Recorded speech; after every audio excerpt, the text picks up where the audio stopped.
igual da bispa. A bispa disse assim, olha, eu gosto muito da resposta do pessoal. E lá em Piauí era conhecido como pastor do amém. Que a gente fica sempre amém, amém, para ver a resposta do pessoal. Culto de libertação, vamos lá. Culto de libertação, cura e restauração. Não é isso, bispo, hoje? E eu gosto muito porque nada mais é do que a personificação daquilo que Jesus fez, daquilo que Jesus fará em nossas vidas. Eu gosto sempre de seguir o exemplo de Dandugo, que é um dos precursores do clamor das nações, e da onde surgiu Ricardo Robortella, Fernandinho, Heloísa Rosa. Quem conhece? Amém? Então, em um dos seus livros, ele dizia que toda vez que a gente chegar na presença de Deus, que a gente vá procurando algo, no mínimo, a presença de Deus. Por quê? Porque todos aqueles que chegaram até a presença de Jesus, procurando Jesus, ou no mínimo um milagre, ele foi bem recebido. Assim foi com Bartimeu, assim foi com a mulher do fluxo de sangue, até com os 10 leprosos, que apenas um voltou para agradecer. Mas Jesus manifestou a graça e a glória sobre a vida deles.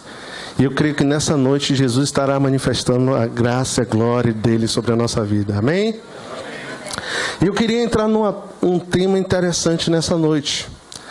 Já que a gente está num culto de cura e de libertação, eu queria tratar sobre um assunto interessante, chamado frustração. Mas não é frustrar somente com aquela pessoa, um ente querido, um marido, uma esposa, mas frustrar-se com Deus. Mas, pastor, existe pessoas que se frustram com Deus? Claro que existe.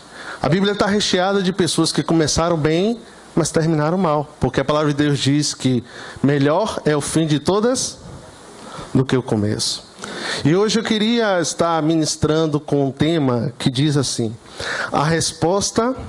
Vira para o seu irmão e diga: a resposta e os planos de Deus sempre são maiores do que imaginamos e do que pensamos.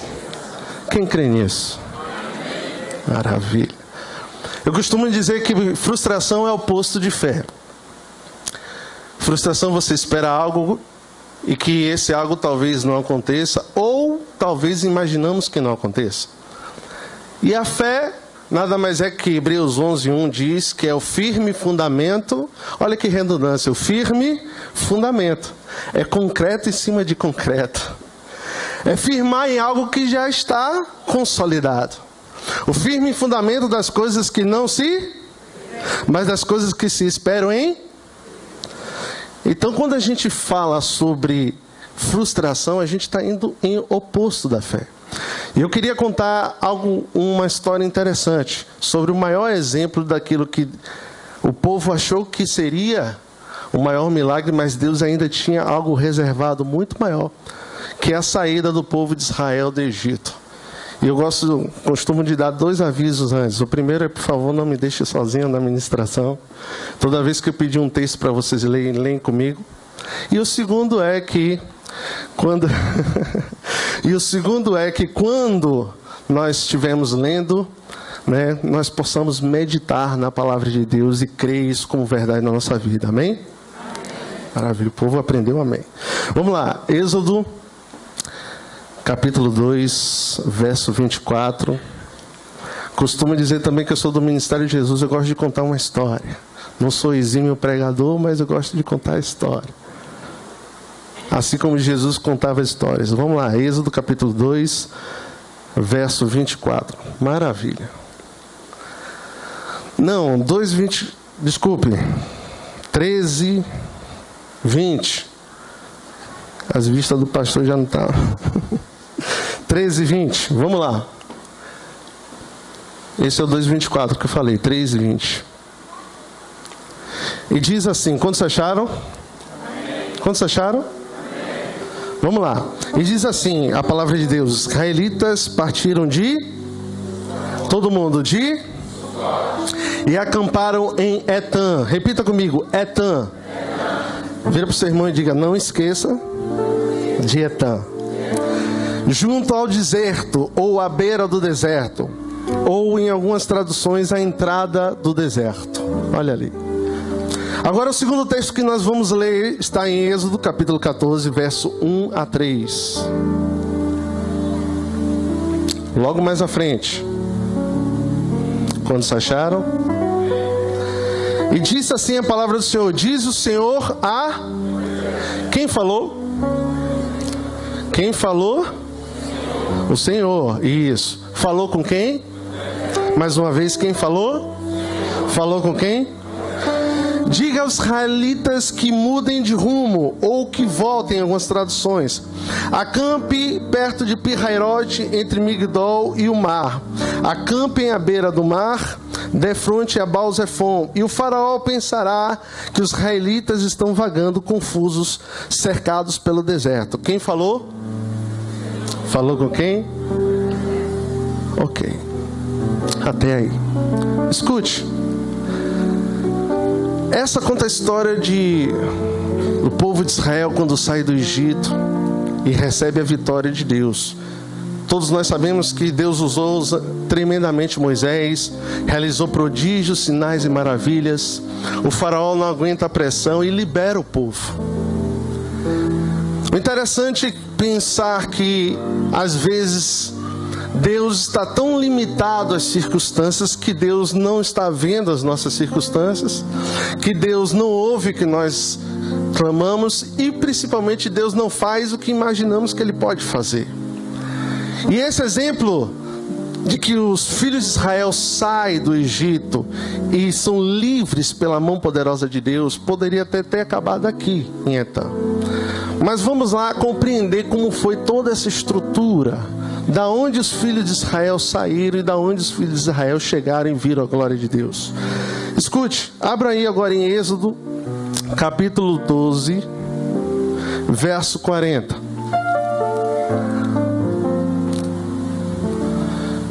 Quantos acharam, diga amém. E diz assim: o tempo que os filhos de Israel habitaram no Egito foram de... Quantos anos Israel ficou escravo no Egito? Onde é que está escrito isso? Preste atenção. Ora, o tempo que os filhos de Israel moraram no Egito foi de 430. Quanto tempo Israel ficou escravo no Egito? Não é assim que está o texto. Quem disse que habitar ou morar é a mesma coisa de escravidão? Preste atenção. Existem dois processos de frustração. O primeiro é que quando nós não temos nada e esperamos algo em Deus, e eu gosto sempre de dizer que às vezes a culpa é de Jeremias, mas do profeta não, daquilo que nós lemos em Jeremias e não entendemos. Jeremias 33:3 diz que clama a mim, isso todo mundo sabe. E a vírgula, e diz, e anunciar-te-ei coisas grandes e firmes. Olha o firmamento de novo. E ele completa, porém vocês não sabem. Existem duas formas de frustração. A primeira é quando você não tem. E quando você não tem, e você espera, e Deus está preparando algo muito grande sobre a minha e a sua vida, e que às vezes essa espera nos esmurece. Faz com que a gente perca a nossa fé, ou faz muitas vezes a gente desistir dos planos e projetos de Deus. E a segunda frustração é quando a gente tem algo, e com um processo da nossa vida, um deserto da nossa vida, a gente perde e a gente acha que Deus não pode restituir 2 vezes mais. Assim como foi no caso de Jó. E eu quero lhe mostrar nessa noite que o povo de Israel passou pelas 2 fases. Ei, primeiro você vai entender que habitar é diferente de escravidão. Por quê? Gênesis 1, vamos lá. Desculpe, Gênesis 13, versículo 1. Rapidinho. Isso. Versículo 1 e 2. E diz: subiu, pois, Abraão do Egito para o lado do sul, ele e sua mulher, e tudo que ele tinha com ele, Ló. Pois era Abraão muito em gado, prata e maravilha. Agora escute aqui, todos prestem atenção para cá. Gado, prata e ouro. Pegue tudo que estava em Abraão.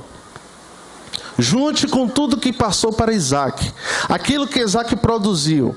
Agora junte tudo isso com aquilo que passou pela progenitura roubada por Jacó, e mais aquilo que Jacó já tinha produzido na casa do seu sogro. Toda essa riqueza sobe com Jacó para o Egito. O povo de Israel não foi escravizado, eles não chegaram lá batendo panela e dizendo assim: olha, bota uma gema na nossa mão e nós vamos ser escravos. Eles chegaram a convite do faraó de José. E o patriarca Jacó nada mais nada menos do que era pai do governador do Egito, o segundo homem mais importante e mais rico da região.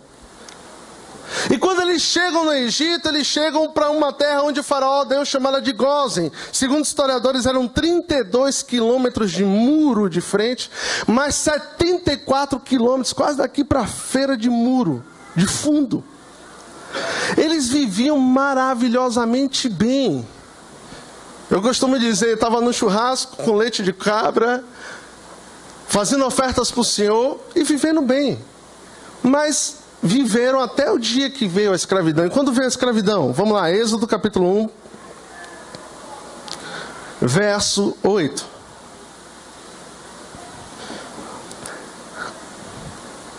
E diz assim: e se levantou sobre o Egito um novo rei que não conhecera José. Escute, aí começa a escravidão. Mas esse fato de não conhecer, não é que ele não conhecia, porque a gente sabe que uma história de 3.500 anos atrás, até hoje é lembrada. A própria Record, quando fez a série José, quem assistiu a série José aqui? Ela visitou, isso está no YouTube, ela visitou a parte palestina do Egito e mostrou a suposta cisterna onde onde José tinha caído. Foi largado pelos seus irmãos. Até hoje existe museu contando a história de José. E que história é essa de não conhecer? Não é que ele não conhecia, ele desconsiderava. O próprio capítulo 1 está lá, que quando ele percebe que os israelitas se multiplicaram sobre a terra, ele temeu muito. E ele diz: vamos até eles antes que eles venham até nós. Foi aí que começa a escravidão. Mas eu quero lhe dizer que, olhe, mesmo que o homem tente, mesmo que o diabo tente apagar a minha e a sua história, eu quero lhe dizer que aquele que tem a história escrita pelo dedo de Deus, ninguém pode apagar. Ele queria apagar, ele queria desconsiderar. Ele invade os muros de Gósen e diz: olha, acabou esse condomínio particular dos hebreus, agora virou uma senzala isso aqui. Acabou o churrasquinho, agora é pepino, cebola e víscera de peixe, de manhã, de tarde e olha lá de noite. E mais, todo bebê, homem nascido de mulher hebreia, será lançado ao deus Suco, que é o deus crocodilo do Nilo. E assim foi feito. E assim começou a escravidão. Eu dei essa volta toda para você entender o texto que nós lemos. Agora o povo de Israel sai por prodígios, sinais e maravilhas do Egito e chega a Etã.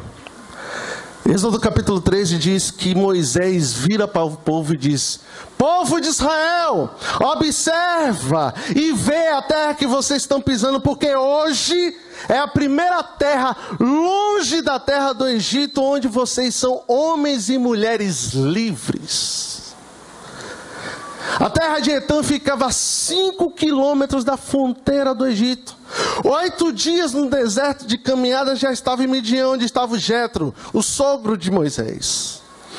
E a história relata que foram 3 dias e 3 noites de caminhada, porque aquele povo que teve uma riqueza, que morou bem por longos anos e que perdeu tudo e foi feito escravo, a vontade deles de ser homens e mulheres livres era muito maior do que o cansaço.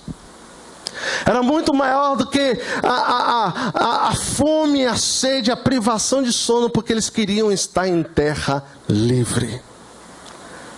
E quando eles chegam em Etã, 5 quilômetros do deserto,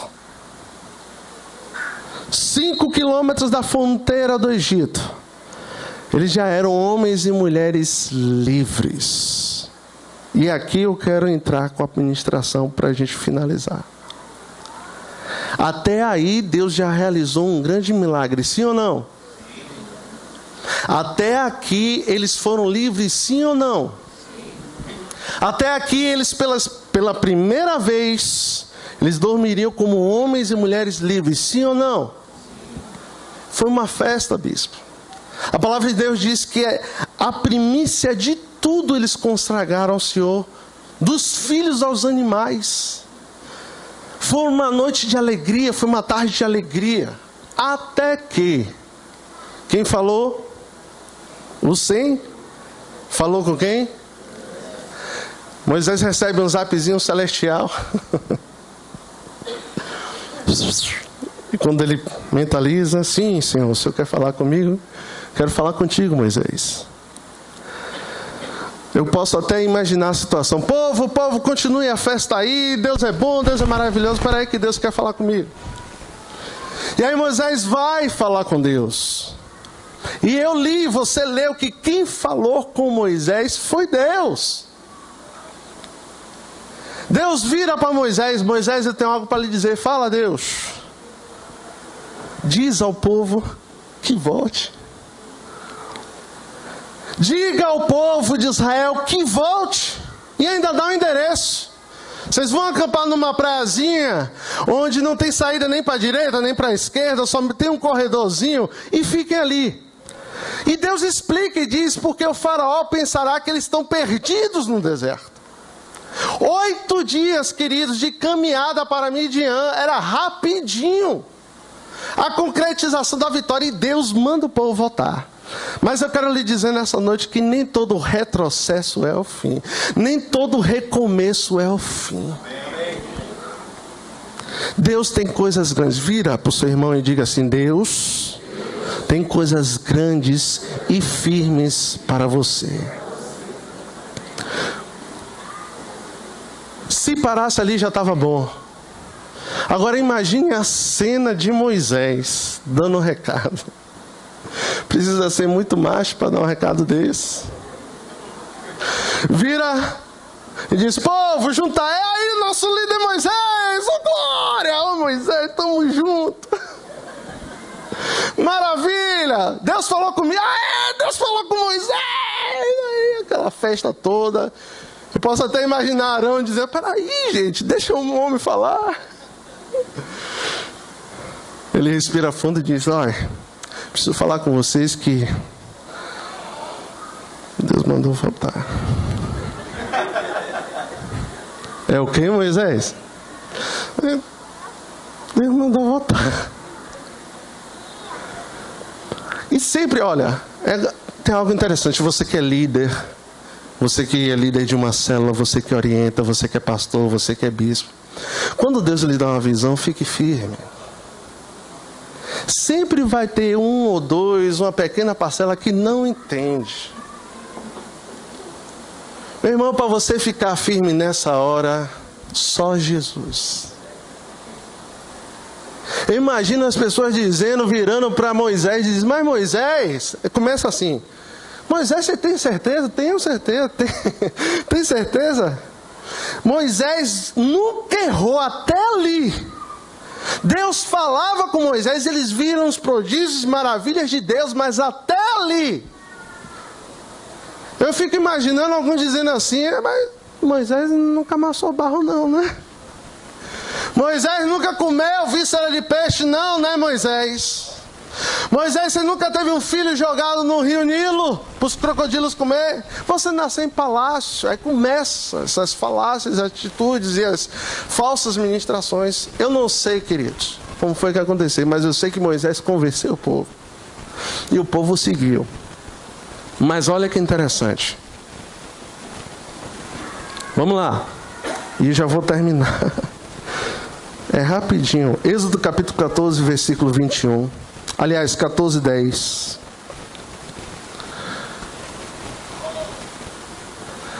Presta atenção. Pela rota, olha aqui. Pela rota onde Abraão passou, que era a saída do Egito para Etã. Pela rota onde Isaac passou. Pela rota onde o próprio Moisés e Jacó passou. era fácil. E a palavra de Deus diz que eles acampam numa praia, e quando o faraó está passando, ele observa as 3 milhões mais ou menos de pessoas na praia e diz: vamos agora. E a palavra de Deus diz que quando os filhos de Israel levantaram os olhos e viram que faraó estava vindo atrás, meu irmão, imagina as pedras nas mãos para jogar para Moisés. Qual é a primeira coisa? Deus não falou nada com Moisés. Está escrito no texto mais à frente, vão dizer assim: Moisés, você nos trouxe aqui para a gente morrer, nem cova a gente vai ter. A gente vai morrer aqui, vão as bestas do céu e da terra vão comer os nossos corpos. Moisés, por quê? Querido, vai ter momento na minha e na sua vida que a gente pode até vislumbrar um milagre de Deus, mas parece que às vezes o nosso barco vai entornar de novo na tempestade. Mas eu quero lhe dizer que o meu Jesus e o seu Jesus, quando está no barco, nenhuma tempestade vira o teu barco, porque Ele tem o poder sobre o céu, a terra e as águas. Marcos capítulo 4 diz que sobre as águas Ele mandou calar e aquietar, e elas aquietaram.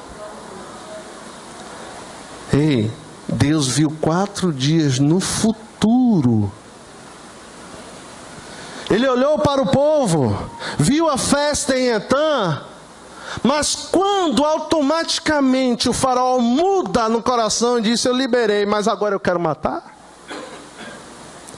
Deus chama Moisés e diz: Moisés, eu estou vendo lá na frente. Vocês não vão compreender, mas eu estou vendo lá. Porque 8 dias de caminhada, quando chegar no 4º dia de caminhada, no meio do deserto, lei da física, o corpo que se movimenta devagar, na frente, o que está se movimentando 2 vezes mais rápido, porque a palavra de Deus diz que eles vieram de cavalos e carros, iria pegar facilmente no meio do deserto, fragilizados. Uma coisa é você andar por uma terra, outra coisa é você andar no meio do deserto, com pouca água, velhos e crianças andando, ia ser uma matança. Aí Deus vira e diz: volta! Por quê? Porque o dia que eles voltam é o mesmo dia que se encaixa na hora que o faraó está passando. Porque diga: os planos de Deus são maiores que os meus. Quando eles levantam os olhos, existe uma coisa interessante para a gente finalizar aqui. Deus testou Moisés até o último minuto. Êxodo 14, 21 diz assim: estendeu a sua mão sobre o mar e fez o Senhor retirar o mar por um forte vento oriental. Toda aquela noite. Um vento o quê?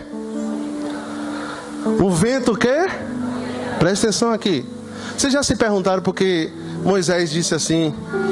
Porque Deus disse a Moisés assim: por que clamas a mim, Moisés? Onde é que está descrito na Bíblia que Moisés parou, ajoelhou e disse: Deus de Israel, cadê agora o livramento? Isso é uma conversa interna de detalhe maravilhoso na Bíblia. Quando o povo parte para cima de Moisés, com certeza Moisés fica meio apreensivo. Ele discute com o povo e diz: ei, povo, presta atenção. Os egípcios que vocês estão vendo hoje, Deus dará grande livramento.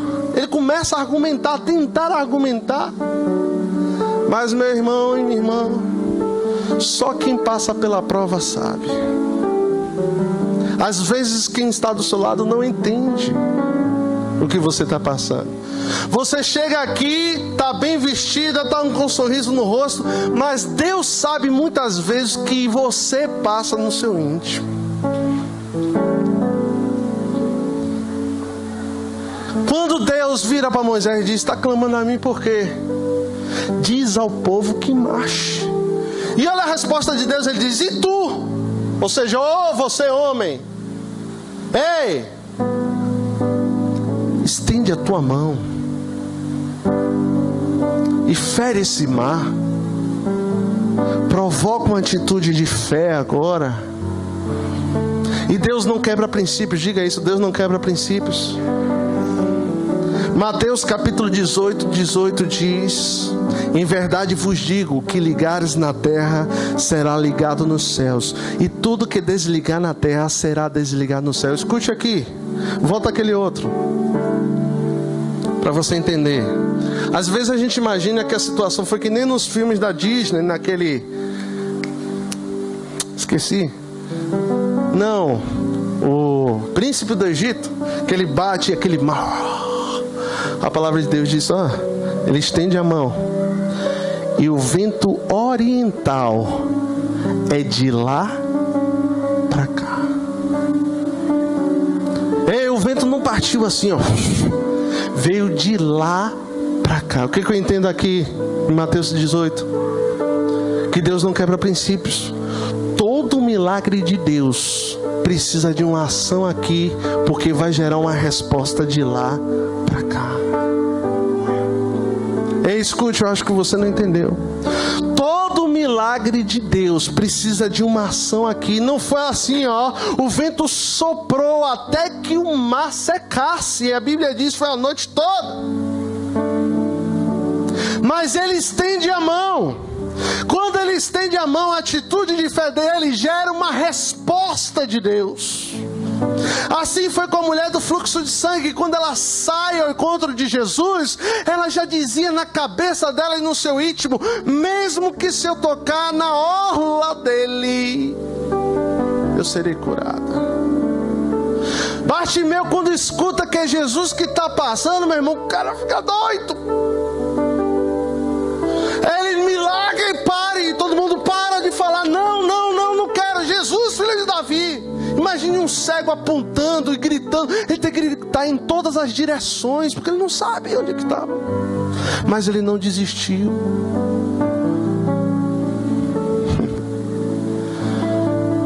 Eu quero lhe dizer que não adianta a gente querer se frustrar, porque aquilo que Deus tem na minha vida e na sua vida é muito maior do que imaginamos. Jeremias garante que o Senhor responde às nossas orações e diz: Ele está preparando coisas grandes.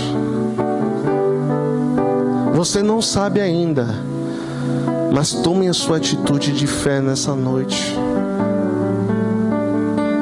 E as 3 revelações que Deus quer dar, e aqui eu encerro.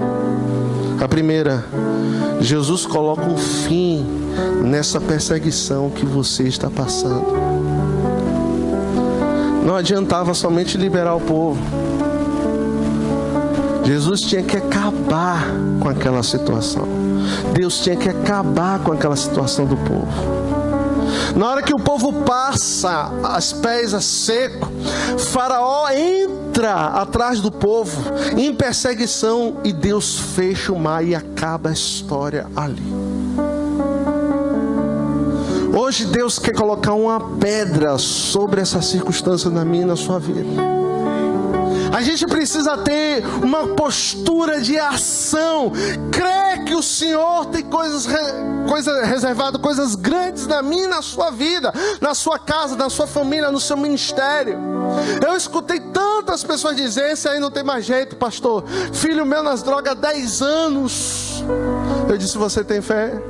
Eu me lembro de uma menina em Brotas, quando ministrávamos com pastores em Brotas, ela virou para mim e disse assim: hoje eu quero sair da igreja. Eu disse: por quê? Ela disse para mim: porque a médica me deu uma notícia muito horrível e eu não suportei.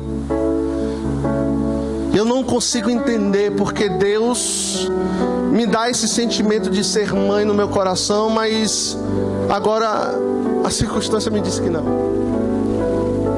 Ela tinha um problema seríssimo no coração e ela não poderia engravidar, segundo os médicos. Eu não sei porque me deu uma loucura santa na hora. E eu digo, meu Deus, depois eu pensei no que eu falei. Eu digo, eu não falaria isso para ninguém. Eu virei para ela e disse assim: filha, você acredita que Deus é o dono da sua vida? Que Jesus é o dono da sua vida? Ela disse sim. Se Deus lhe desse a oportunidade, olha o que o pastor falou. Eu disse, se Deus lhe desse uma oportunidade para você gerar esse filho, e quando ele nascer, você morrer, você estaria satisfeita? Ela disse sim. Que loucura, eu falei. Aí ela disse sim, porque Jesus é o dono da minha vida e seria o maior presente. Eu disse, então vai na tua fé e creia. 2 meses depois ela me disse, pastor, estou grávida. Eu disse, que grande responsabilidade agora minha. Queridos, ela era a única da igreja, e para sair da casa dela, ela subia um morro que tinha uma escada. Ela era desse tamanho. Ela subia, a barriga estava lá na frente. Ela subia a escada toda vez. Quando ela chegava, tinha dias que ela chegava na porta da igreja e fazia assim. Deus não só apenas deu a gravidez dela, mas deu um exercício para o coração dela. Eu não vou mentir, queridos, que na hora que eu olhava ela, eu dizia, rapaz, eu disse aquilo, então eu vou orar. Todo culto a gente orava. O menino nasceu. Quando o menino nasceu, ele nasceu com um problema que precisou tomar aquela luz. E eu disse, não, Satanás não vai levar essa vida.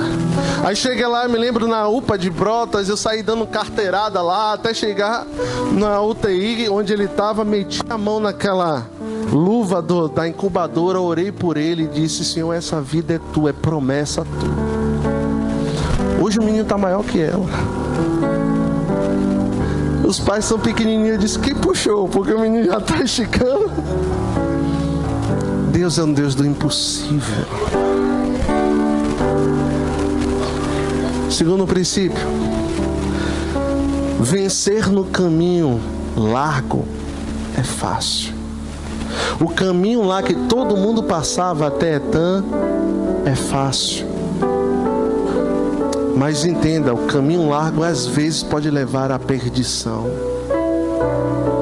Muitas vezes quando vem fácil, às vezes a gente até esquece que foi Deus que fez. Mas a palavra de Deus diz que o caminho estreito, esse edifica. E mesmo que você hoje esteja no Salmo 23, Senhor, mesmo que eu andasse no vale da sombra da morte, não temeria mal algum, porque tua vara e teu cajado me consolam. Persevere neste caminho, mesmo que para os seus olhos hoje seja estreito, mas Deus dará a grande vitória.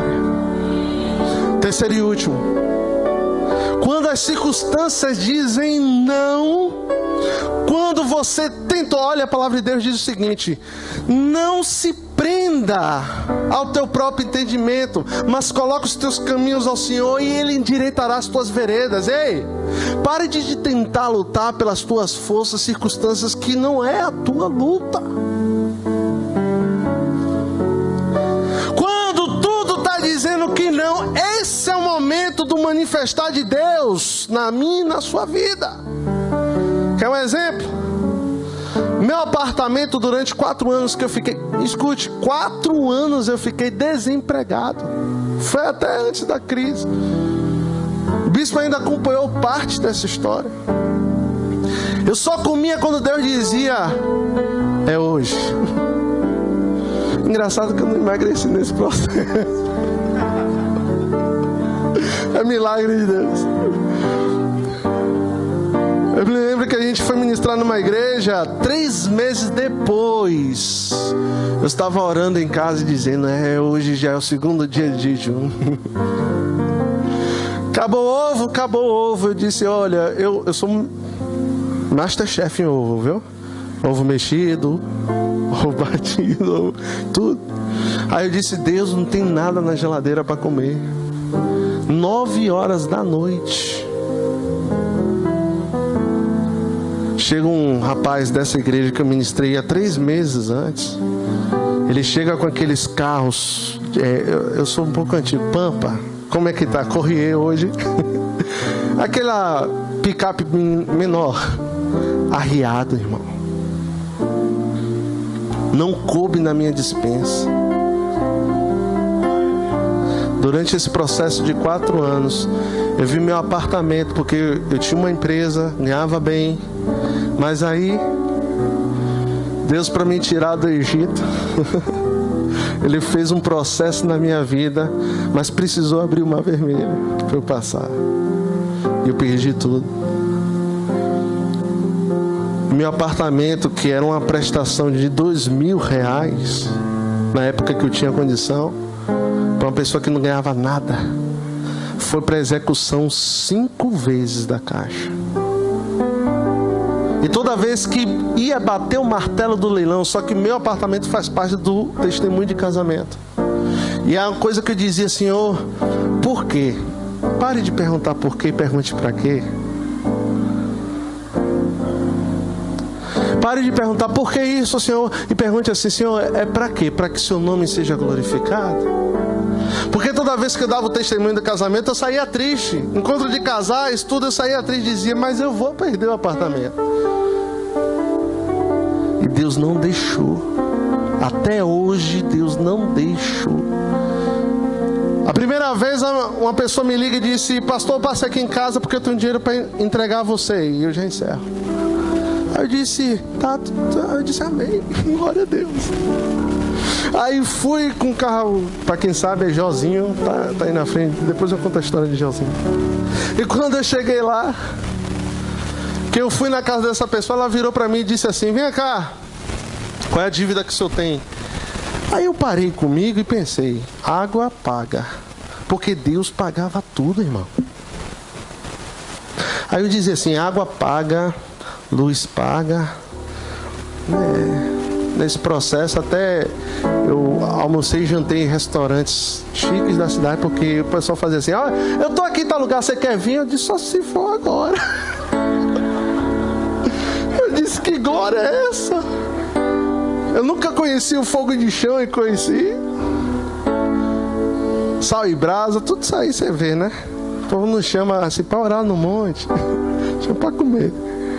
E aí eu fui. Aí a irmã disse assim: tem uma conta que Deus me disse, só que essa da Caixa eu já tinha entregue, irmão. Eu disse: é impossível. Mas para Deus nada é impossível. Ela: quanto você está devendo? Eu respirei fundo e fiz: 16. Ela: o quê? 16. É 16 reais? Não, 16.000 reais. Ela fez assim: oh, glória a Deus, porque eu tenho 17, tome. Quando ela tirou, irmãos, aquele bolo de dinheiro, eu nunca vi tanto dinheiro junto. Mas eu tremi para segurar. Eu disse: é o que, irmã? Ela disse: é seu, Deus mandou lhe dar. Eu disse: não é possível. Aí eu poderia sair de lá, né, bispo, dando glória a Deus, maravilha, Deus. Não sabe o que eu saí dizendo? Oh, Deus, o senhor não vai fazer de novo. Só fez dessa vez. Ok, olha. Sabe quantas vezes Deus fez isso? Mais 4 vezes. Que Deus é fiel. Se coloque de pé.